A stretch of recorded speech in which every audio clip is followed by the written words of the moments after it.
Hey, it's Roberto Miki again, and we've got another great hand question of the week. It's number 50 in our series. It's March 21st, 2025. Blistering. A 20-year-old female presents with a second-degree burn on the dorsum of the hand after sun exposure following making and consuming alcoholic citrus ice cocktails. All of the substances can cause phytophotodermatitis except A, celery, B, lime, C, carrots, D, parsley, or E, avocado. Well, here's your chance to pause the video and think about the question.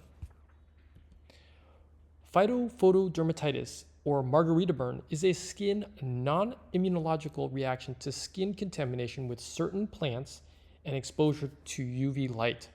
The reaction occurs with two families of plants, Rutaceae and Umbelliferae.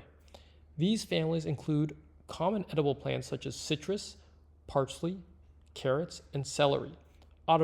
Avocado is not part of these two families of plants. Furocoumarins are chemicals produced by these plants and are principally responsible for the skin reaction. The skin reaction can occur also without direct contact to the skin, but just from consumption of large amounts of furocoumarin containing foods. Heat, sweat, and wet skin can exacerbate the reaction. Here's some references, and the answer is E, avocado. Well, hope you liked the video. Remember to like and subscribe to continue to support this channel. Thanks a lot. We'll see you at the next one.